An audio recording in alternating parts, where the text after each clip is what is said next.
মেঘনায় বিভিন্ন দপ্তরের কর্মকর্তা কর্মচারী ও দলীয় নেতাকর্মীদের সাথে মতবিনিময় করেন কুমিল্লা ১ দাউদকান্দি মেঘনা আসনের নবনির্বাচিত সংসদ সদস্য ডক্টর খন্দকার মোশাররফ হোসেন।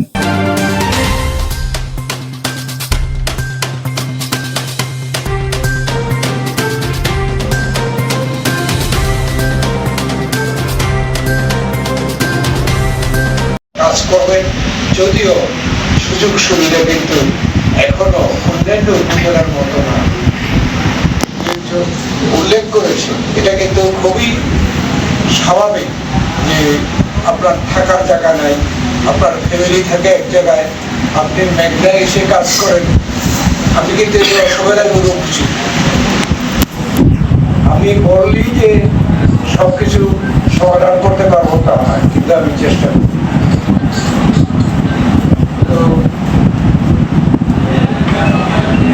আজকে বলার তেমন কিছু নাই। আমি রেকগনাইজ করতে চাই যে মেঘনা উপজেলা একটা অবহেলিত এলাকা।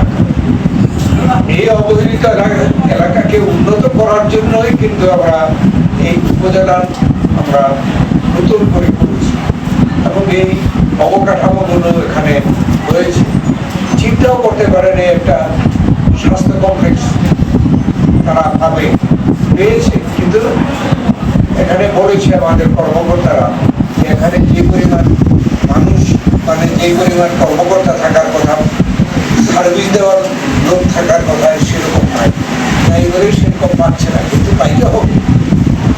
এখানে যে এখানে এটা 50 শয্যায় হওয়ার কথা ছিল, কিন্তু এখন 31 শয্যায় আছে। অবশ্যই আমি স্বাস্থ্যমন্ত্রী হিসাবে এটা প্রতিষ্ঠা করছি, উন্নয়ন করছি। এটা অবশ্যই আমরা 50-এ নীতি করার জন্য এটা আমারই একটা দায়িত্ব, আপনাদের সহযোগিতা। এখানে আরো কিছু একটা এলাকার যদি উন্নয়ন চিন্তা করতে হয়, সেখানে শিক্ষা, স্বাস্থ্য, কৃষি, এখানে কিন্তু সবাই আছে, সরকারের উদ্দেশ্য আছে, কিন্তু আমরা অনেক জায়গায় আমরা কিন্তু সেটা সাধন বা আমরা সেটা করতে পারি না, সমর্থের অভাবে। সেই সমর্থকটা আমাদেরকে হতে হবে এবং এই যে আমাদের যে ইচ্ছাগুলো আমরা সকলে মিলে, এলাকার মানুষ, নেতারা, আপনারা, রাজনীতিবিদরা সকলে মিলেই আমরা এগুলো করতে হবে। সেই জন্য আমাদের মধ্যে সহযোগিতা দরকার, খুবই সহযোগিতা দরকার।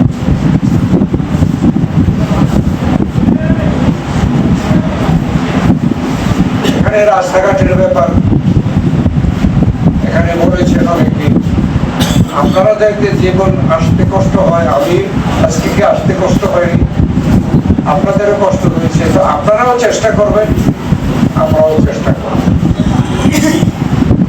এই রাস্তাটা কিন্তু এই হাইওয়ে থেকে এখানে এই রাস্তা কিন্তু আমি হাইওয়েজের চিফ ইঞ্জিনিয়ারকে এনে বলেছিলাম যে এখানে দাঁড়ায় ওই হাইওয়েতে ঘাটের চড়ে দাঁড়াইয়ে বলছিলাম যে মেঘনা নাক বরাবর যেখানে আপনি দেখবেন এইভাবে রাস্তাটা কম, এখন ওই সময় রাস্তাটা অন্যদিকটা করার চেষ্টা ছিল কারণ যাই হোক, এই রাস্তাটা কিন্তু আমি সেই সময় উদ্বোধন করছি, আমার হাতে উদ্বোধন করছি, আমার লোকরা মাটির কাজ শুরু করছে, এতগুলো ব্রিজ ইত্যাদি কাজ।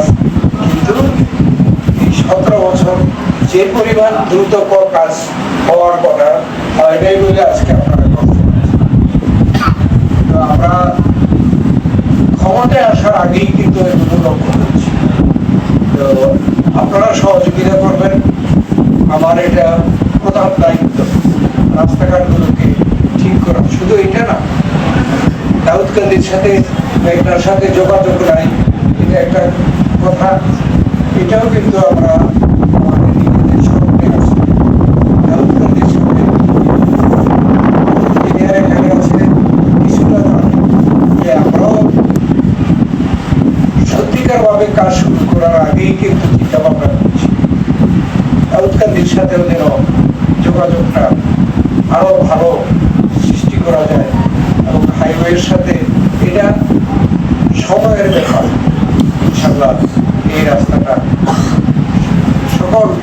সফল হবে। আর স্কুল কলেজ সহ উন্নয়ন প্রয়োজন।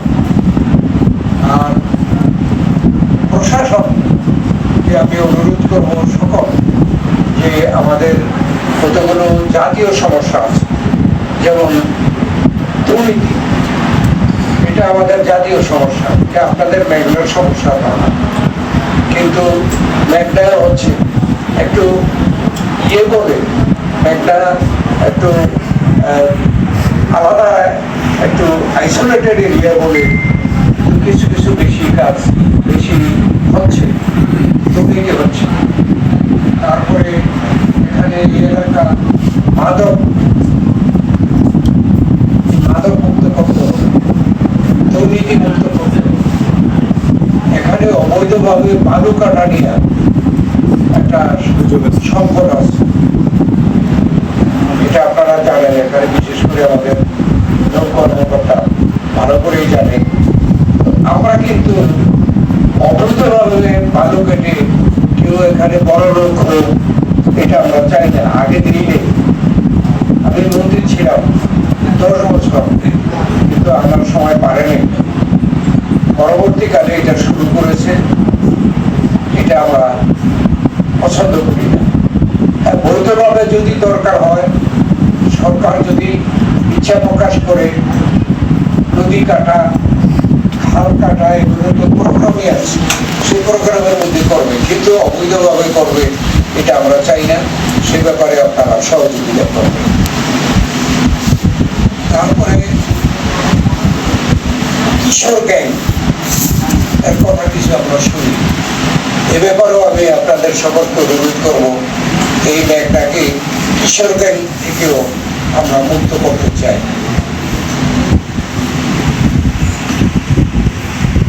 তারপরে আমি এখানে ঢোকার সময় একটা ছোট্ট একটা মানববন্ধন দেখেছি। এখানে তাদের যতটুকু বুঝেছি সেটা হলো কতদিন আগে বোধহয় সাতানিতে একটা হত্যাকাণ্ড হয়েছে। আমরা চাই যে প্রকৃতপক্ষে যে ঘটনা ঘটেছে এটাকে তদন্ত করে সত্যিকার জিনিসকে এটাকে উদ্ঘাটন করে এই তার শাস্তি, প্রকৃত শাস্তি হতে হবে, এটাও আমরা চাই। বরাবর চাই আমার ভাষা আপনারা এইভাবে আরো কিছু নতুন কাজ আসবে। আমাদের নতুন প্রধানমন্ত্রী কিছু প্রোগ্রামের কথা বলেছে, সেই কথা কিন্তু আস্তে আস্তে সকল উপজেলায় ছড়িয়ে পড়বে। যেমন ফ্যামিলি কার্ড, কৃষক কার্ড, তারপরে ঋণ মকুব, এমন আমাদের মধ্যে সম্মানিত নদীতে চাঁদাবাজি বন্ধ, এগুলোতে বিশেষ করে মেঘনা উপজেলায় এগুলো হচ্ছে। আমি অনুরোধ করবো আমরা রাজনীতিবিদরা এবং আপনারা যারা এখানে কর্মরত আছেন, আমাদের সকলের সহযোগিতায় আমরা এগুলো থেকে মেঘনাকে মুক্ত করব। আমি আর এখানে বক্তব্য রাখতে চাই না। আপনারা সরকারি কর্মকর্তা যারা বিভিন্ন বিভাগের এখানে আসছেন, ধন্যবাদ জানাচ্ছি। যারা হয়তো এখনো এখানে পোস্টিং হয় নাই, আপনাদের সহযোগিতায় আমি চাই তাদের পোস্টিং হোক, এবং আমরা সকলে মিলে একসাথে এই মেঘনার জনগণের স্বার্থে কাজ করি।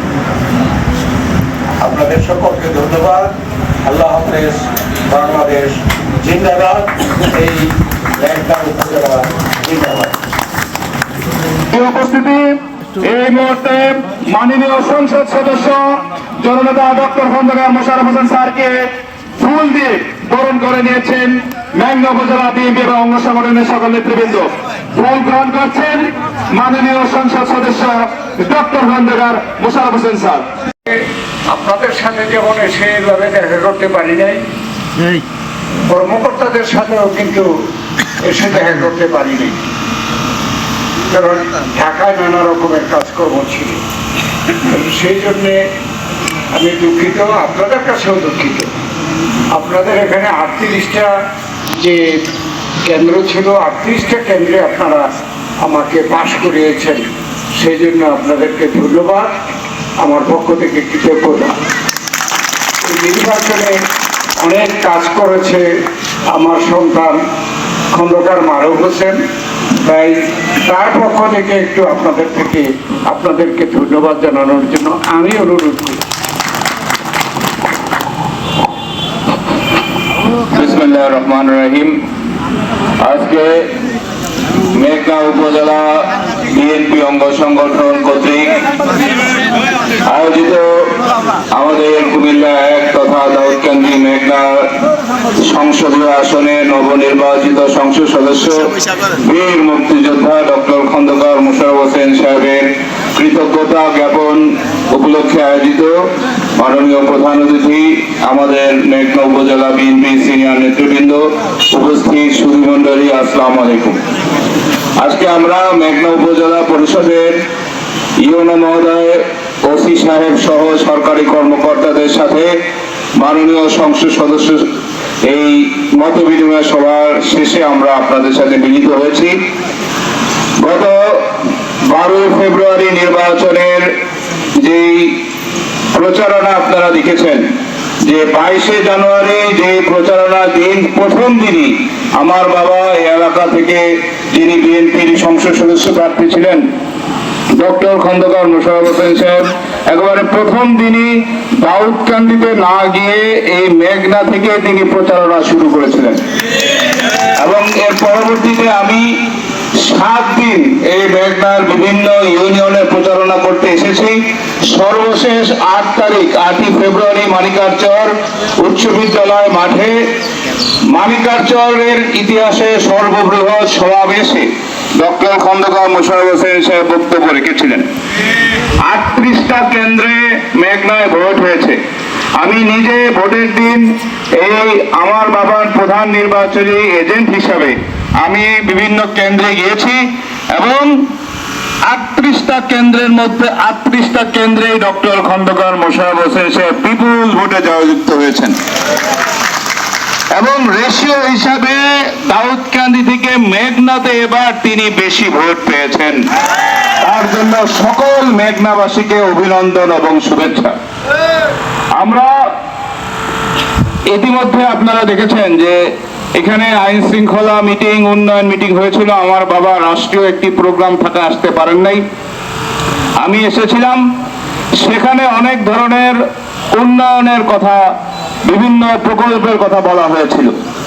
এখানে আজকে উপস্থিত ছিলেন যিনি মেঘনা উপজেলার প্রকৌশলী, তিনিও এই মিটিংয়ে ছিলেন এবং আমার সাথে ব্যক্তিগতভাবেও কথা হয়েছে।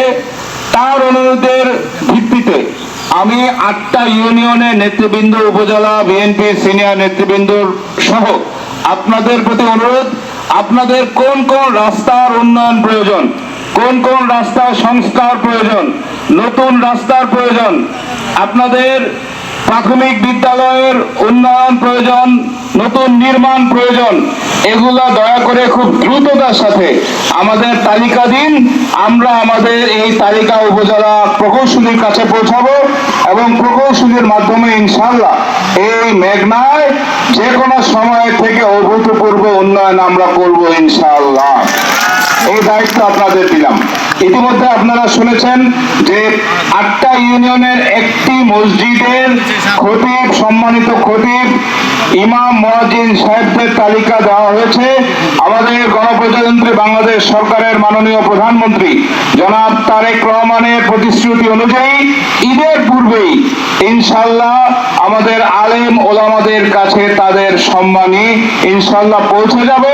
পরবর্তীতে পর্যায়ক্রমে সকল মসজিদের আমাদের আলেম সাহেবরা তাদের সম্মানী পাবেন। একই সাথে যারা সনাতন ধর্মাবলম্বী আমাদের ভাইয়েরা রয়েছেন তাদেরকেও এই ঈদের আগে 2টি মন্দিরের যারা প্রধান ধর্মীয় কর্মকর্তাদের কাছেও একইভাবে তাদের সম্মানী পৌঁছে যাবে। তাই এই এলাকার উন্নয়ন অগ্রগতিতে আপনারা কাজ করেন, আপনারা আমাদের পাশে থাকবেন। আরেকটা হচ্ছে 2টা খাল, আমরা ইতিমধ্যে 2টা খালকে অতি জরুরি খাল হিসেবে চিহ্নিত করে আমরা দুর্যোগ ব্যবস্থা ত্রাণ মন্ত্রণালয়ে পাঠিয়েছি। ঈদের পরে ইনশাআল্লাহ শহীদ রাষ্ট্রপতি জিয়াউর রহমানের যে আদর্শ, সেই খাল খনন কর্মসূচি শুরু হবে এবং আমাদের মাননীয় প্রধানমন্ত্রী তারেক রহমান, যিনি 25শে জানুয়ারি দাউদকান্দি সমাবেশে বলেছিলেন, তিনি নিজে এসে উপজেলায় উপজেলায় খাল খনন কর্মসূচির উদ্বোধন করবেন। সুতরাং আসেন আমরা, আপনারা এই সরকার বর্তমান জনগণের সরকার, যেই সরকার ইতিমধ্যে প্রমাণ করেছে যে প্রতিশ্রুতি বিএনপি দেয় তা পালন করে। আপনারা দেখেছেন যে 54 বছরে ঢাকা শহরের যে রাস্তার যানজটের যে করুণ অবস্থা, দেখেছেন যে কিভাবে রাস্তা ব্লক করে সেই রাষ্ট্রীয় প্রধান ব্যক্তিরা রাস্তা ঘন্টার পর ঘন্টা ব্লক করে তারা রাস্তা বন্ধ করে রাখতো। আমার মনে আছে 2-3 বছর আগে, 3 বছর আগে খুব সম্ভবত শেখ হাসিনা, যিনি পলাতক ফ্যাসিস্ট, টেলিভিশনে বলেছিল কোথায় যানজট আমি তো দেখি না। কারণ রাস্তা বন্ধ করে দিয়ে ঘন্টার পর ঘন্টা রাস্তা বন্ধ করে উনি যখন একা রাস্তা দিয়ে যাইতেন, যানজট দেখবেন কিভাবে।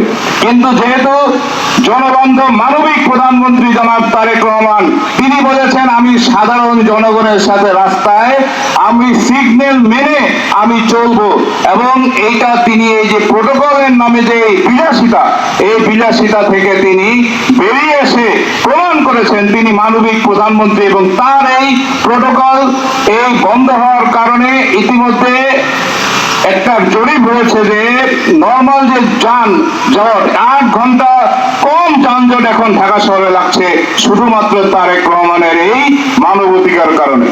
আপনারা সহযোগিতা করেছেন। আর এই যে আপনারা এখানে উপস্থিত, শুধু আমাদের সুযোগ করে দেওয়ার জন্য, এখানেও কিন্তু আমি অনেককেই দেখছি, অনেকেই আবার দেখছি না, অনেকে হয়তো খবর পায় নাই, সেই জন্যে আমরা দুঃখিত। আমি আপনাদেরকে এই কথা বলতে চাই যে সময় আসলে আমরা বড়ভাবে এসে আপনাদেরকে ধন্যবাদ দেওয়ার জন্য আমরা আবার মিটিং করব। আজকে কিন্তু এটা কোনো মিটিং না, এখানে আমাদের নেতৃবৃন্দ সবাই আছে, কিন্তু কেউ কিন্তু বক্তৃতা রাখে নাই, আমি না করছি। কারণ এখানে বক্তৃতা রাখার জন্য এটা কিন্তু ব্যবস্থা না, ব্যবস্থা হচ্ছে আমি আপনাদের সাথে দেখা সাক্ষাৎ করব এবং আপনাদের সাথে মত বিনিময় করা।